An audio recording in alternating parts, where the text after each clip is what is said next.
بات کر رہا ہوں عزیزان گرامی، ہر شخص کو اہل بیت سے توسل کرنے کی ضرورت ہے، اہل بیت کی ولایت سے متمسک ہونے کی ضرورت ہے، تب اس کی نجات ہو۔ شفاعت آل محمد کے بغیر کوئی جنت میں نہیں جا سکتا۔ آیت اللہ طباطبائی صاحب تفسیر المیزان، ان کے استاد ہیں آیت اللہ قاضی طباطبائی،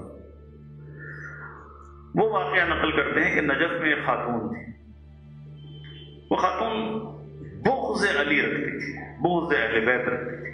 نجف میں دیکھیں بدنصیبی، دیکھیں انسان، نجف جیسی مقدس ترین جگہ پر جہاں مولا علی کا حرم ہے، وہاں رہ کر بھی بغض علی رکھتی تھی۔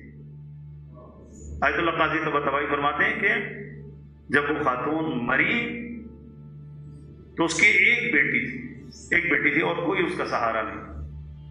ظاہر بیٹی ہوش میں تھی، 4-5 سال 6 سال کی تھی۔ اس نے کہا کہ میں ماں کے بغیر زندہ نہیں رہ سکتی، جہاں ماں دفن ہوگی میں بھی دفن ہوں۔ بچی نے اتنا گریہ کیا کہ اہل شہر پریشان ہو گئے، کیا کریں؟ بہرحال قاضی سے پوچھا گیا، علماء سے پوچھا گیا، بھئی کیا کریں؟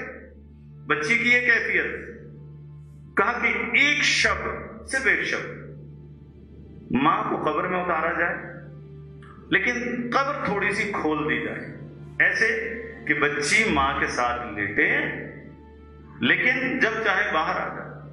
یہ ترکیب علماء کرام میں اس زمانے کے جو بھی تھے انہوں نے بیان کی۔ رات ہوئی، رات کو قبر میں دفن کیا گیا اس خاتون کو، بچی ساتھ میں لیٹی اور رات گزر گئی۔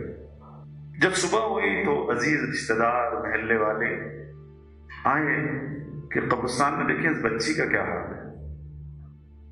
آیت اللہ قاضی طباطبائی کہتے ہیں کہ جب آئے ہیں اس قبر پر اس عورت کی جو بغض علی رکھتی تھی، دیکھا کہ وہ بچی جسے کل بچی چھوڑ کر آئے تھے، آج وہ بچی نہیں ہے، بلکہ اس کے بال سارے سفید ہو چکے ہیں، چہرے پہ جھریاں پڑ گئی، کمر خمیدہ ہو گئی، جیسے ایک 80 سال کی بوڑھی ہو۔ بچی سے تعجب سے پوچھتے کیا تم وہی کل والی بچی ہو جو اس عورت کی تھی؟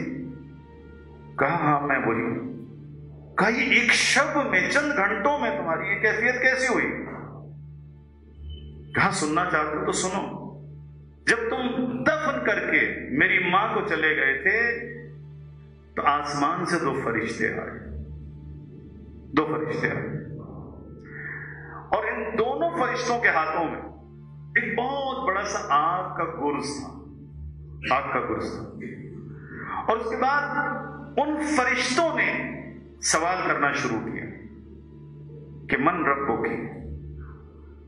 یہ جو تلقین میں ہم سوال کرتے ہیں، اگر ہم 3 مقامات پر تلقین پڑھنا مستحب ہے، ایک حالت احتضار میں، ایک قبر میں اتارنے کے بعد، اور ایک جب قبر بند کر کے چلے جاتے ہیں۔ ولی کے اوپر مستحب ہے کہ ولی کیا کرے؟ تلقین پڑھے۔ تو اس میں سوالات کیا ہیں؟ من ربک، تیرا رب کون ہے؟ تو اس نے کہا کہ اللہ سبحانہ و تعالیٰ ربی، میرا رب اللہ سبحانہ و تعالیٰ۔ کہا من نبیک، تیرا نبی کون ہے؟ کہا محمد رسول اللہ صلی اللہ علیہ وسلم میرے نبی ہیں۔ پھر جب سوال کرنے لگے تھے تیسرا، تو بچی کہتی ہے کہ پھر میں نے دیکھا کہ ایک بہت نورانی وجود ایک دفعہ اس کے قبر پر آ کر کھڑا ہوا۔ اللہ اکبر۔ جب فرشتوں نے سوال کیا، فرشتوں نے تعظیم کی اس عظیم ہستی کی، اور پھر سوال کیا من اماموں کی، تیرا امام کون ہے؟ تو اس نے کچھ نہ بولا۔ تو ایک دفعہ اس نورانی ہستی کی وجود اقدس سے آواز آئی لست بے امامہا، یعنی مولا علی علیہ السلام فرماتے ہیں کہ میں اس کا امام نہیں ہوں، میں اس کا امام نہیں ہوں۔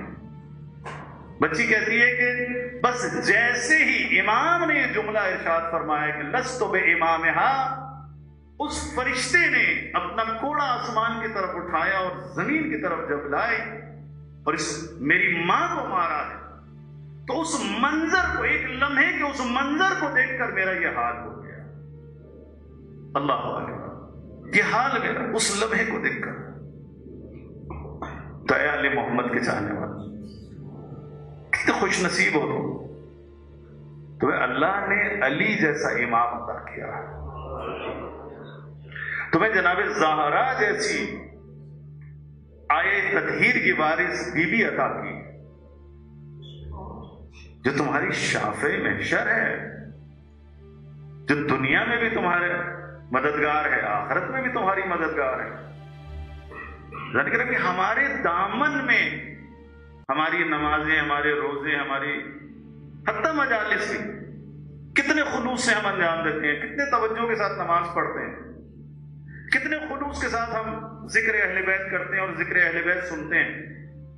ذکر ہے ان تمام عبادات میں ہم مجبور ہیں کہ آل محمد سے توسل کریں کہ بار الہ ہماری ان عبادات کو آل محمد کے وسیلے سے قبول فرما۔